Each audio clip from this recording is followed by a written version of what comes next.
All right, so what we're all trying to achieve, what every freight broker, whether he's a new freight broker or a seasoned freight broker, what he wants to have plenty of is opportunities to move freight. Now, when he gets these opportunities to move freight, they come through a shipper sending an email or shooting a phone call over and asking for a rate, asking for a quote or a bid on a specific lane. And that's the moment. That's what we're all waiting for. But when you get that moment, do you know how to capitalize on that moment? Do you know what to do when a shipper asks for a rate? A lot of times we don't. What about you? For the last week, I've been talking to you about the possibility of sharing some of my freight rates with you within specific lanes that shippers are paying me. And the reason why I wanted to do this is because it's an area that I struggled mightily in when I first started. Because it's really difficult to try to figure out what is going to work as a rate for you, the shipper, and the carrier. There are three parties involved. Three parties have to win in order for this transaction to be successful. And that's your job as the freight broker to figure out what the price is, how to make it work. So that can be a bit of a challenge when you first get started. So to gauge that even better, I didn't want to just go on what I thought to say, hey, I think this is a really big problem that most freight brokers have, so I'm going to provide some content on it. I wanted to come to you and ask you. So we decided to do a little bit of a survey, and we said that if we got 100 comments on a video that we did last week saying, yes, rates are something that you would want to see, then we would make a video on it and show you some of the rates in specific lanes that shippers are paying us. So today is that video. So now what do you get in today's video? Well, number one, you get what you asked for. I'm going to show you the rates that we're being paid throughout the United States in different regions. That way it'll give you some idea of where you might want to start when you start forming your rate. And then I'm going to go into some of those tough lanes, challenging lanes that some of you are already working and you don't know where to start at. You don't know how to start forming a rate in these lanes. They're called MultiPick, MultiDrop lanes. And if you have a regular load board, you're probably not able to go in and chain link those lanes to get a MultiPick, MultiDrop rate. Meaning you can't say I'm starting here and then I want to go here, here, and here to get a rate. So I'm going to show you the rates that we're being paid in some of those multi-drops to give you some idea where you might want to start. And then I'm going to show you on some of the lanes that we have tenders for, I'm going to show you the line haul rate, and then I'm going to show you the fuel surcharge and the total rate. That way you can get a very good picture of what the total rate looks like and the breakdown of how it works. So we have an outstanding video lined up for you today. I want you to sit back, relax, and enjoy this video. Now let's get into the business.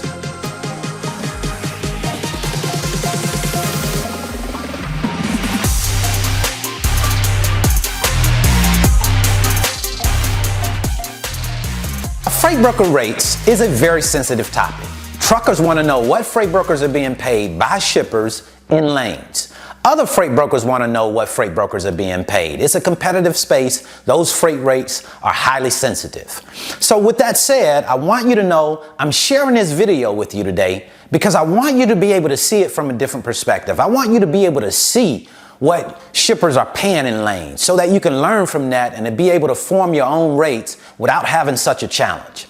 But at the same time, I want you to know that I'm not for certain how long we're going to air this video because of the sensitivity of this particular topic. So go ahead and take advantage of it now. And that way you don't have to worry about whether it's going to be there tomorrow or the next day. Go ahead and get on top of it now so that you have an understanding of it. You can see it. You might want to take some notes. And then you can start to apply it in your business. So without further ado, let's hop right over to my computer and we're going to get knee deep into these rates. Okay, so first out of the gate, we're going to take a look at some lanes that are under $1,000. This is a flatbed lane. This is 2 oil tanks that we're picking up out of Sumter, South Carolina, and it's going into Monroe, North Carolina. It's a total of 93 miles. And as you can see here, we're doing this lane for a total line haul rate of $8.43 a mile, plus a 22-cent fuel surcharge on 93 miles, which gives us a total charge of $805. And then it says carrier is not responsible for pallet exchange, so we don't have to worry about the carrier having to pick up any pallets. And then it says send in a copy of this confirmation with the freight bill. We always have to have this with this particular shipper. We have to have a tender. But this outlines exactly what is being paid for the load. Now, when you see this load and you see 100 miles or 93 miles, you might think to yourself that, hey, I don't need to do a load like that. I don't want to spend my time on a load that's less than $1,000. But you would be sadly mistaken. You would be making a mistake to skip over these kind of loads, because when you're moving these kind of loads, you can make considerable profits on smaller amounts very, very easily. So I very much like moving loads that are under $1,000. This load is $805. And what I wanted to also emphasize on this is that this totally blows this out of the window, this idea that you can just say, let's do $2 a mile, because there's no way that you can do $2 a mile on this load and make it work. So we don't want to always have in our thinking that $2 a mile is going to save us, because most times $2 a mile does not work. I'm going to show you that throughout the presentation outside of this $2 per mile number. So we want to make sure that we are not just using that number as a standard to say, hey, I'm going to go in and give it $2 a mile and I'll be able to move the load. Because oftentimes, more often than not, you won't be able to move the load based off of a $2 per mile. All right, so we're going to color a little bit outside of the lines here. We're not going to go with all of the loads that are less than $1,000 since we have this one here. This is a multi-drop load. So we're going to go into this and show you what the real deal is on these multi-drops. Now, a lot of times we have some challenges with multi-drops because we don't know how to get a rate from point A to point B, then from that point to the next point, from that point to the next point. We're thinking that we can go on the load board and put those destinations in and it'll come up with a price. But once you get multi-drops, you'll see that that is not going to be possible. You're not going to be able to put those in on most of your load boards. So you're going to have to come up with a way to get a price on these lanes. I have my own way of doing it. I come up with what I can get that lane done for. Of course, using that entire lane as a whole, not just from point A to point B. I do look at it from each point to each destination, but I also look at it from a total standpoint, how much time it's going to take. But with that said, we're going to take a look at this multi-drop lane and see what the shippers are paying us on this type of lane. It's a 1-pick, 6-drop lane. So for every drop after the first drop, we are going to charge what is called a drop fee. And as you can see here, there's a total of $375 in extra drop fees. But let's not get ahead of ourselves. Let's go back to the top. We have a total miles of 1,583 miles. The line haul rate is going to be going at a total of $1 and I believe that is 86 cents if my glasses are serving me correctly there. And it's a fuel surcharge of 26 cents. That extra drops charge, like I said earlier, is a total of $375. So that gives a total charge of $3,746.09 for this particular lane. So now these types of lane require a little bit more work. For each destination I'm going to, I have to call that destination and set up an appointment in order to be able to drop that load off. And it can be a headache sometimes. You got to be making sure that you're getting there at a certain time. So when you get there, you're not having your driver lay over for long periods of time. We want to get there and drop off. That can be a challenge sometimes. So we have to go in and set those appointments so that they, kind of meet this carrier schedule. We want to stay on schedule and move through each of these drops without having any hiccups. Sometimes a hiccup can cost you and throw you back a whole day. 2 days sometimes. So we don't want to have any hiccups. We want to stay on course. Go ahead and get downloaded. Now, next up is a dry van load. I really like dry van loads because they are relatively easy. Truck drivers like these type of loads because this is a single pick, single drop, and after we drop, we get paid. Just make sure the paperwork is all right. Now, what we want to check out here is what is it that we're doing? Well, we're going to be picking up a dry van load. The commodity is batters and breaders. It's a total of 39,700 pounds, and we're going to pick it up in Evansville, Indiana. And we are taking this particular load to Nampa, Idaho. Now, this is about 1,803 miles. So automatically, if we're moving a load and it's 1,500 miles, we know that it's going to take at least 3 days. So we'll factor that into the pricing of this particular load. But let's take a look down here at what we're going to be getting paid on this load. It's $2.16 per mile for the line haul rate. another 25 cents for the fuel surcharge, and that is going to equal to $4,350 when it comes to a total all-in rate for this load. Truck drivers like these type of loads because they're easy. It's just a pick up and drop off, and now it's time to get paid. So we of course like these loads as well. So now I would definitely suggest taking a look at some dry van loads. These are the type of loads that are usually straightforward without a whole lot of twists and turns. Next up is my bread and butter lane. This is my baby, I call it, because this is the first lane that I ever received a contract in, meaning we didn't have to kind of compete for these lanes every week. After we were in contract, then we were automatically sent to tenders on these lanes. So this one is my baby. I love this lane, done a whole lot of work in it. So it's grown to be very near and dear to me. Now, we're gonna pick this load. This load is a refrigerated load. We're gonna pick this load up in Marshville, North Carolina, and we take it to College Park, Georgia. Now, it's a total of about 290 miles, as you can see here. We have a total line haul rate of $3.75 per mile, and we have a fuel surcharge of 38 cents per mile. And then we have some extra drops, or no, we don't have any extra drops here. It's just a single pick, single drop. This is a refrigerated load, and we're doing it for $1,200. All right, so up next is a load that you're probably gonna get a little hot under the collar about, especially if you're a truck driver and you don't understand my network and how we work. You're gonna be a little bit hot under the collar about this one, especially when you come down here and you see what the rate is on this load. But let's take a look at it. We're going out west this time. We're picking this load up in California, I believe, Riverbank, California. It's a load of cheese, about 15,000 pounds, and it has about 12 spots. It is going to be a total line haul rate of, guess what? Just 95 cents. A line haul rate of 95 cents? Can you believe that? And then it has a fuel surcharge of 24 cents, and then it's about 2,674 miles. Now, as you can see, we're only charging $3,200 for this particular load. Now, why are we charging such a low amount on this load?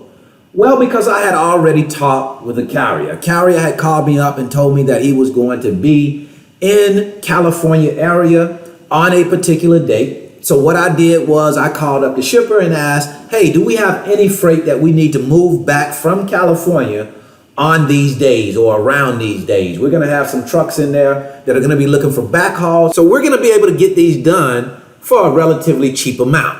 So let me know what you got and we'll go ahead and get you some trucks underneath it. So he sent out several loads to me, and this was one of the loads that we were able to go to a carrier for just $2,700. So although this load is less than 95 cents on a line haul rate, we're still making about $400 to $500 on this load. And the trucker is getting $2,700.